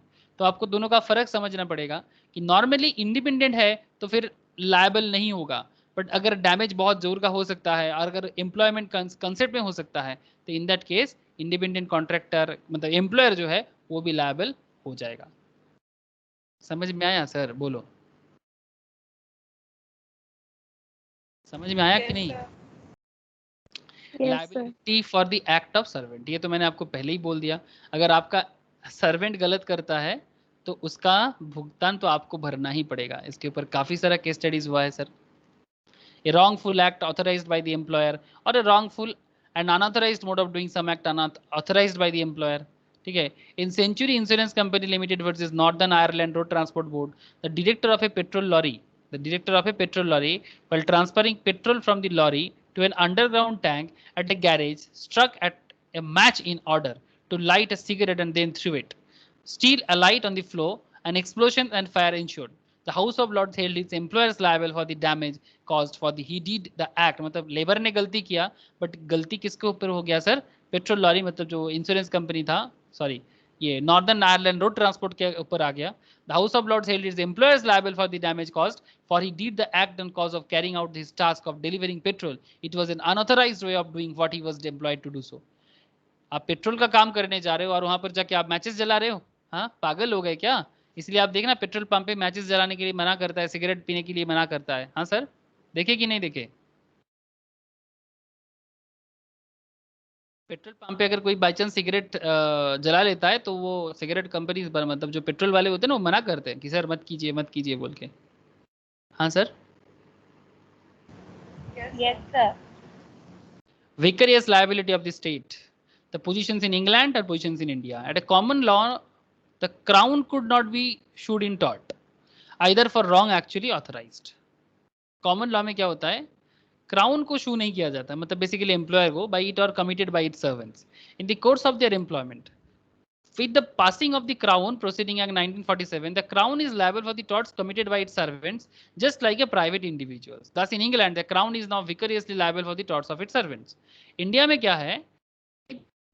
Proceedings in 1947 of England, we have no statutory provisions with respect of the liability of the state in India. When a case of government liability in tort comes before the courts, the question is whether the particular government activity which give rise to the tort was the sovereign functions or non-sovereign functions. If it is a sovereign functions, it could claim immunity from the tortious liability, otherwise not. Generally, the activities of commercial nature or those which can be carried out by the private individual are termed as non-sovereign functions. The whole idea of vicarious liability of the state for the torts committed by its servant is based on three principles: respondent superior, cui facit per alium facit per se, मतलब let the principal be liable, he who acts through another does it himself, socializations of compensations. मतलब India में थोड़ा ना matter ज्यादा बड़ा है, ठीक है, ज्यादा सोचते हैं हम लोग. इंग्लैंड में एकदम सिंपल है, सर्वेंट का गलती क्राउन का गलती या एम्प्लॉयर का गलती मान लिया जाता है. बट इंडिया में क्या है, देखा जाएगा कि let the principal be liable, जरूरत पड़ने से रिस्पोंडेंट सुपीरियर हो जाएगा. कोई फैसिट पर एलियम फैसिट पर से, he who acts through the another does it himself, ठीक है, मतलब वो अपने रिस्पॉन्सिबिलिटी से करे, लेकिन अगर बाद में गलती करेगा तो फिर एम्प्लॉयर भी लायबल होगा. और सोशलाइजेशन ऑफ कंपेंसेशन, अगर कुछ गड़बड़ होगा सोसाइटी के लिए तो उसके लिए कंपेंसेट किया जाएगा. The positions of state liability as stated in Article 300 of the Constitution is as under. Article 300 of the Constitution provide first that the government of India may sue or be sued by the name of the Union of India, and the government of a state may sue or be sued by the name of the state. Secondly, that the government of India or the government of state may sue or be sued in relation to their respective affairs in the like cases as the dominion of India and the corresponding province of the corresponding Indian state might have sued or be sued if this constitution had not been enacted. मतलब क्या है, समझ में आया? यहाँ पर basically आप कभी भी गवर्नमेंट कंपनी, यहाँ पर जो एम्प्लॉयर का केस है ना, ये एक्चुअली गवर्नमेंट का केस है. मतलब स्टेट का मतलब क्या है, देश या राज्य के बारे में बात हो रहा है. अगर कोई गवर्नमेंट कंपनीज के बिहाफ में कोई एम्प्लॉय गलती करता है तो फिर वो केस किसके ऊपर जाएगा, वही यहाँ पर बोल रहा है कि क्राउन, मतलब यहाँ पर गवर्नमेंट को बोला जा रहा है. तो इंडिया में सर ये केस के बाद सर गवर्नमेंट के अगेंस्ट में केस किया जा सकता है. आप चाहो तो गवर्नमेंट के अगेंस्ट स्टांस ले सकते हो, चाहे वो गवर्नमेंट हो, चाहे वो स्टेट गवर्नमेंट हो, चाहे वो इंडियन गवर्नमेंट हो, ये हो सकता है. ये एक्ट आने के बाद, आर्टिकल 300 ऑफ द कॉन्स्टिट्यूशन के बाद ये कॉन्स्टिट्यूशन प्रोवाइड करते हैं कि आप गवर्नमेंट के अगेंस्ट में केस कर सकते हो. प्रूफ करना पड़ेगा, है ना सर, प्रूफ करना पड़ेगा. टॉर्ट्स और wrong to personal safety and freedom. तो देख लो sir, an action for damages lies in the following kinds of wrongs which has are styled as injuries to the persons of an individual. Very very important, ठीक है. Torts of wrongs to personal safety क्या क्या होता है sir?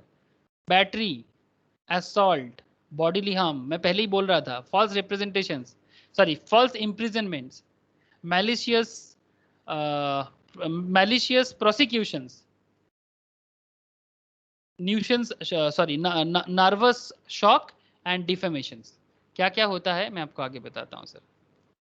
Battery मतलब simple, any direct applications of force to the persons to another in individual without his consent. मतलब किसी के कंसेंट के बिना, मतलब अगर कोई बॉक्सिंग खेल रहा है तब तो फोर्सफुली उसको चार्ज करेगा ना.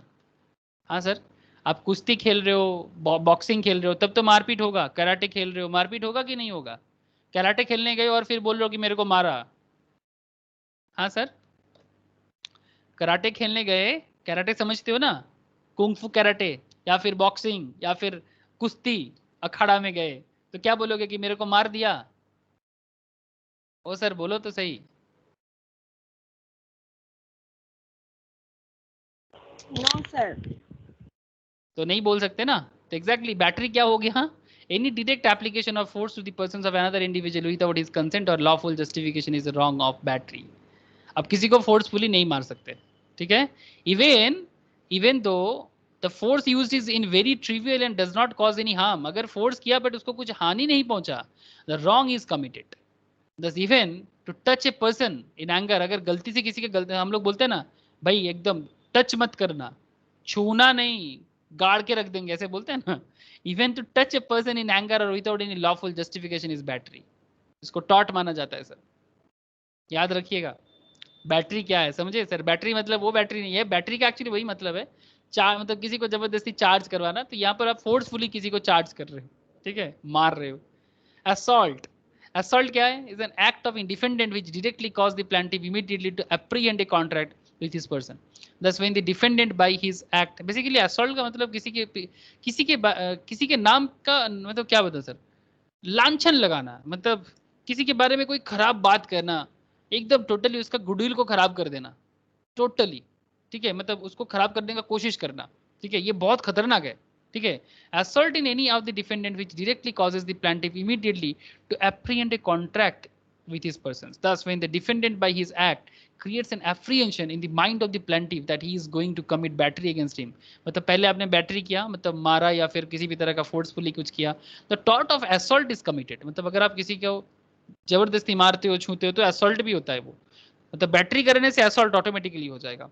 The law of assault is substantially the same as that of battery except that the apprehension of contact, not the contact itself has to be established.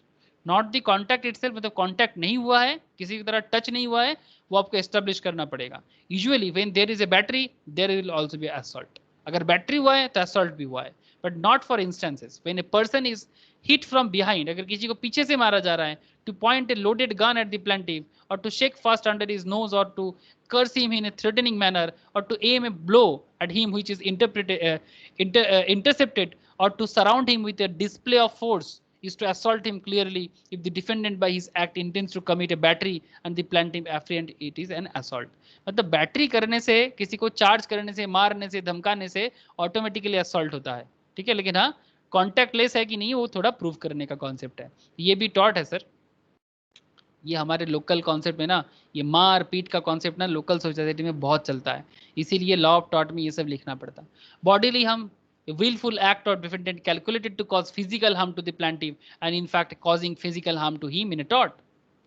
false imprisonment, ये खतरनाक बात है, किसी को बिना कारण में आप जेल में, हाँ ऐसे हो सकता है, without proper case, without proper case आप किसी के लिए, मतलब एक चीज हमेशा याद रखना, किसी को आप तब तक दोषी नहीं बोल सकते जब तक वो गिल्टी प्रूव ना हो जाए, आप समझ रहे हैं sir, until proven guilty.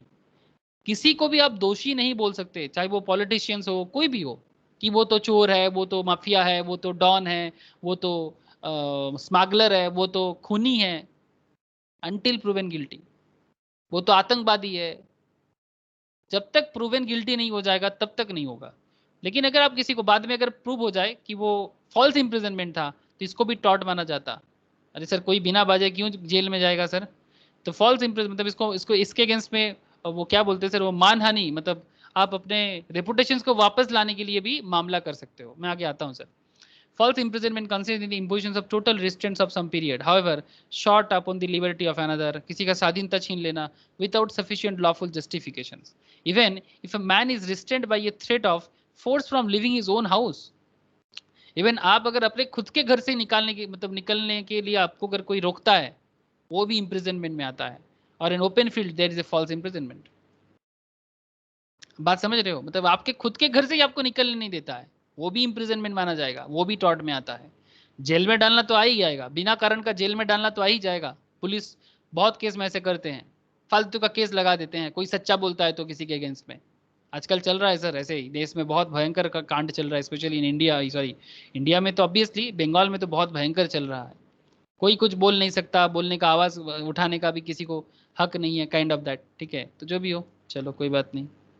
malicious prosecutions, malicious prosecutions consist in instigating judicial proceeding, usually criminal, against another maliciously and without reasonable and probable cause, which terminate in favor of that other and which result in damage to his reputations।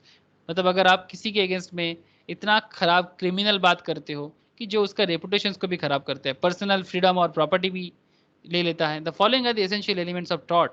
There must have been prosecutions of the plaintiff by the defendant. There must have been one to reasonable and probable cause for that prosecutions. The defendant मतलब जिसके against में case, जिसके against में गलती prove करने का बात चल रहा है, the defendant must have acted maliciously, that is with an improper motive and not to further the end of justice। ठीक है।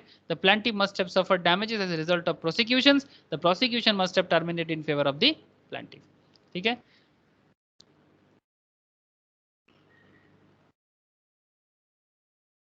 और क्या हो सकता है, नार्वस शॉक, आजकल ये भी बड़ा चल रहा है सर, लोगों को नार्वस शॉक दिया जाता है, मारपीट नहीं, नार्वस शॉक, इतना नार्वस कर देते हैं ना, शॉक दे दे के आपका इमोशनल डिस्टर्बेंसेस हो जाते हैं, सॉरो, आप बहुत ज़्यादा दुखी हो जाते हो। Mental torture, basically mental torture भी टॉर्ट के अंदर आता है। सीरियसली, सिर्फ बुलेट और स्टिक दे के ही मारना ही नहीं होता, मेंटल टॉर्चर करना भी टॉर्ट है। तो इसके अगेंस्ट में भी आप बात कर सकते हो।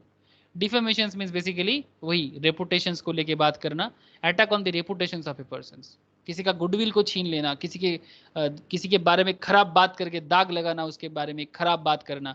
It means that something is said और done by a person which affect the reputations of another. ठीक है, इस तरह सा डिफेमेशन हो सकता है। डिफेमेशन दो तरह का होता है, मतलब हम देखते हैं आप एक्चुअली डिफेमेशन में भी क्लासिफाइड इनटू टू हेड्स। एक को बोलते हैं लीबल, एक को बोलते हैं स्लैंडर। याद रखिएगा सर, एक को बोलते हैं लीबल और एक को बोलते हैं स्लैंडर।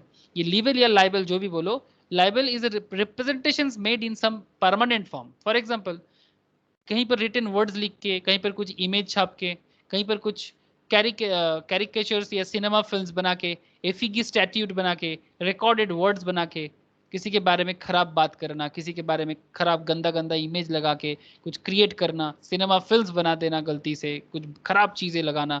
ठीक है, तो बहुत कुछ हो सकता है, किसी के गंदा फिल्म बना ले किसी के पिक्चर यूज करके। ठीक है, so in a cinema films both the photographic part of it and the speech which is synchronized with it amount to tort।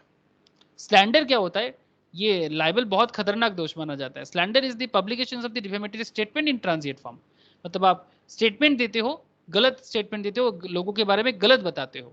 ठीक है, किसी के बारे में गलत बताना। ठीक है, statement temporary nature such as spoken words और जेस्चर्स, ये भी एक तरह का डिफेमेशन है। उसके रेपुटेशन को लेकर बात हो जाएगा। Generally the punishment for libel is more severe.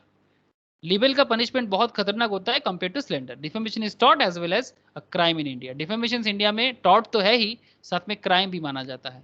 याद रखिएगा sir, in India both libel and slander are treated as crime. India में बोथ लिबल एंड स्लैंडर दोनों को क्राइम माना जाता है। Section 499 of the Indian penal code, point to be noted. तो defamation बहुत खतरनाक है, इसको क्राइम के साथ जोड़ा गया है sir. Section 499 slander and label दोनों तरह का डिफेमेशन को क्राइम मानता है sir. Recognize that both libel and slander is offense. However, torts in criminal law are stricter than the law of tort. Obviously, criminal law बहुत ज़्यादा stricter है compared to law of tort. अब sir final part, remedies इन torts. Tort तो हो जाएगा, but इसका remedies क्या है? टॉर्ट तो लोग गलती कर देता है, रॉन्ग हो जाता है, कुछ रेमिडी है क्या? यस सर, रेमिडीज है। बिकॉज रेमिडी नहीं होगा तो टॉर्ट नहीं कहलाएगा। ठीक है, so there are three types of judicial remedies that are available to the plaintiff in an actions for the tort, namely damages, injunctions and specific restitutions of property। या तो damage वापस करो, इंजंक्शन लगा दो मतलब रोक लगा दो, या फिर स्पेसिफिक रेस्टिट्यूशंस ऑफ प्रॉपर्टी कर दो। Extrajudicial remedies, in certain cases it is lawful to redress one's injury by means of self help without recourse to the court। These remedies are, मतलब आप अगर चाहो तो याद रखना सर, जुडिशियल रेमेडीज में आपको डैमेज क्लेम देगा, मतलब कोर्ट डिसाइड करेगा कितना डैमेज देगा। इंजंक्शन लगा देगा, जैसे कि मैं आपको बोला था कि आपके घर के सामने कोई घर बना रहा है और आपका विंडो में हवा भी आना बंद हो रहा है, तो इंजंक्शन लगा सकता है। इंजंक्शन बहुत केस में लग सकता है। Specific restitution of property, property अगर रीइंस्टीट्यूट करना है, रिस्टोर करना है तो कर देगा, अगर प्रॉपर्टी ले गया तो। ठीक है, प्रॉपर्टी ले लिया था तो प्रॉपर्टी रिस्टोर कर देगा। बट एक्स्ट्रा जुडिशियल रेमेडीज में क्या है? In certain cases it is lawful to redress one's injuries by means of self help. मतलब आप खुद भी कुछ कर सकते हो without recourse to the court. Court में बिना जाके भी आप कर सकते हो। बड़ा इंटरेस्टिंग है sir. Point A sir, self defence.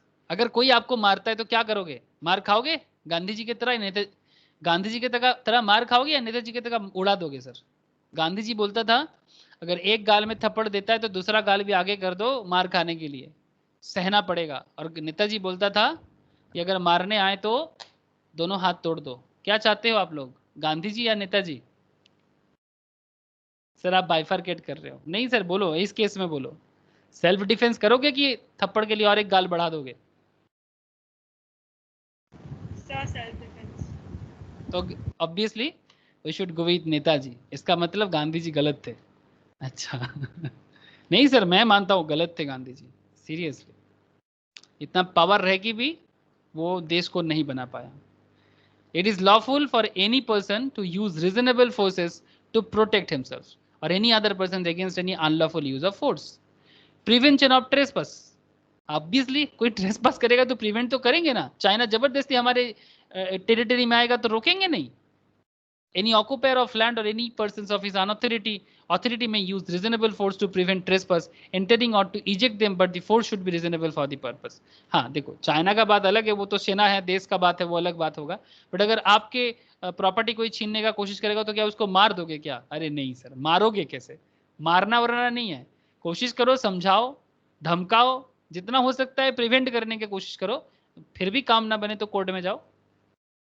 Re entry on land, अगर कोई आपका जमीन से आपको भगा दिया था, a person wrongfully disposed of land में रीटेक पोजीशंस ऑफ लैंड, अगर आपके जमीन से कोई आपको ही भगा दिया था या आपको मतलब जबरदस्ती आपके जमीन से आपको हटा गया था, तो फिर आप उस जमीन का हकदार हो और आप उसको वापस ले सकते हो, if he can do so in A peaceful and reasonable manner. ऐसा नहीं कि उसके लिए आप गोली वली चला दोगे, किसी को जाके मार दोगे, खून कर दोगे, नहीं नहीं, पीसफुल एंड रीजनेबल मैनर पे. अगर फिर भी नहीं होता है तो फिर कोर्ट में जाना है. Recaption of goods, it is neither a crime nor a tort of a persons entitled to possessions of a chattel to take it either peacefully or by the use of reasonable force from the one who has wrongfully taken it or wrongfully detained it.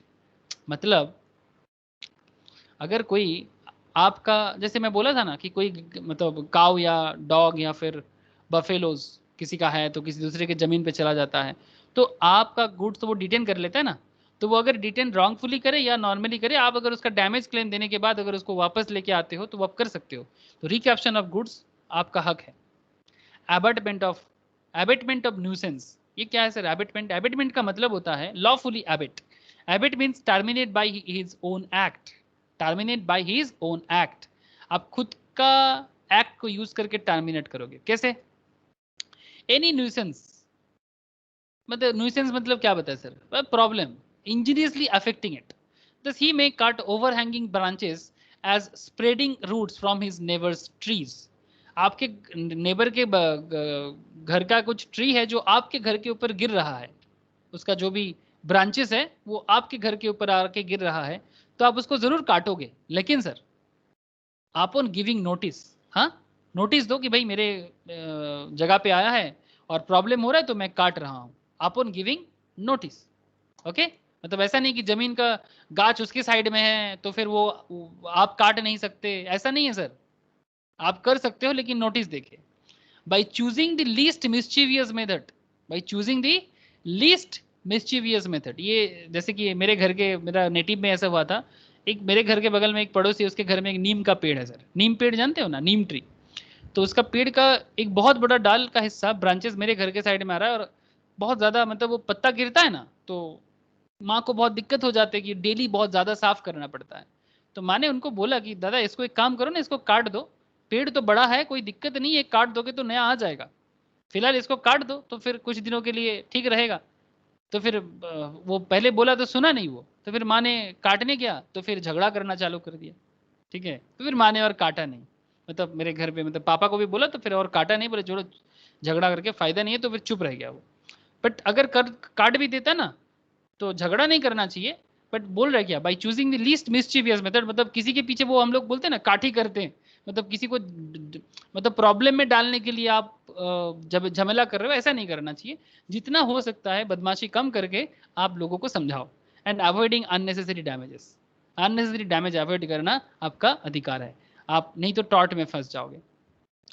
And distress damage feasant, an occupier may lawfully seize any cattle और any chattel.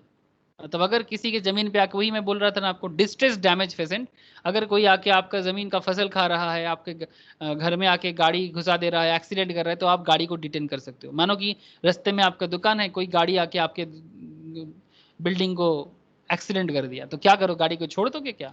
which are unlawful on his land doing damage there and detain them until compensation is paid for the damage. जब तक compensation नहीं मिलता तब तक आप उसका गाड़ी, आप जो भी उसका चैटल जिसको बोल रहे हैं, छोड़ नहीं सकते. The right is known as that distress damage pheasant to distrain things which are doing damage. जिसने डैमेज किया उसका डिटेन करना कोई प्रॉब्लम नहीं है. कुछ सैंपल क्वेश्चंस है, प्लीज एक बार देख लो, बड़ा ही आसान है, हम लोग बहुत कुछ पढ़ चुके हैं. Tort is a species of criminal wrong, breach of contract, civil wrong, moral wrong. क्या है सर? बोलो सर, क्वेश्चन बोलो. Civil wrong, sir. Civil wrong, easy है ना. The law of tort has largely developed through judicial decisions, customs, legislations, none of the above. Largely developed through judicial decisions. The law of torts deals with defamations, trespass, negligence, all of the above na. In tort, the remedy is liquidated damages, unliquidated damages, punishment, judicial review. Unliquidated damages mainly. Unliquidated damages mainly. ठीक है, ये remedy में mainly ज्यादा use होता है. ये अच्छा question है. When master is held liable for the wrongful act of his servant, the liability is called strict liability, tortious liability, absolute liability, vicarious liability. क्या होगा सर?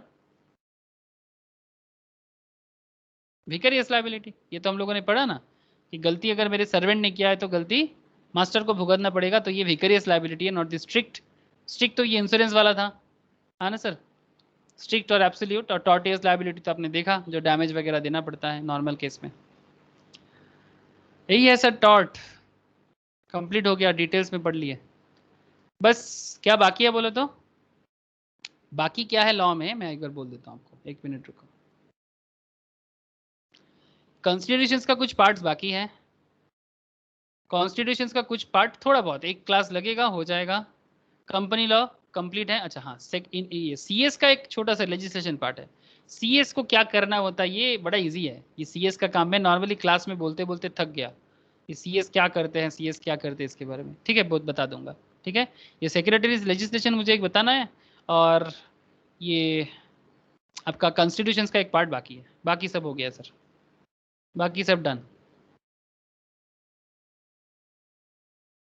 हाँ सर, हो गया ना, बोलो. Yes, sir. बस हो ही तो सब गया है सर. बस आप लोगों को क्या करना है, टेस्ट देना है और अच्छा परफॉर्म करना है, मॉक देना है. बस मॉक देते जाओ, पढ़ते जाओ, और क्या, और कुछ नहीं. इजीली हो जाएगा सब कुछ, इजीली हो जाएगा सब कुछ, एकदम बड़ा अच्छा रिजल्ट होगा. 200 में 200 आना चाहिए. सर ज़्यादा नहीं हो रहा है? अच्छा ठीक है सर, ज़्यादा हो रहा है. ठीक है सर, फिर ऐसा ही एक एक्स्ट्रा क्लास देंगे, कॉन्स्टिट्यूशन का सेकेंड क्लास और सीएस का सेकेंड क्लास, मतलब सीएस एक्ट के बारे में कुछ बात करना है. Okay okay sir. तो फिर फ्राइडे में अगर मैं कंपनी रिलेटेड कुछ इंपॉर्टेंट करूँगा तो फिर आप लोगों को मैं बताऊंगा ज्वाइन करने के लिए. अदरवाइज ज्वाइन करने का ज़रूरत नहीं है, आप लोग नॉर्मल पढ़ाई करना. अगर मुझे लगेगा कि आप लोगों को ज़रूरत है तो मैं बोलूँगा, अदरवाइज नहीं है. नॉर्मली आप लोगों का कंपनी लॉ में सब कुछ कर दिया मैंने, बट अगर मुझे बाई चांस लग जाए कि नहीं ये हो सकता है तो फिर मैं बोलूँगा कि ज्वाइन कर लो, अदरवाइज ज्वाइन करने का ज़रूरत नहीं है. ठीक है, ओके सर. ठीक है सर, चलो भाई, बाय फिर सबको, टाटा फिर sir. Bye, sir. Okay sir, Bye, tata, sir. Bye.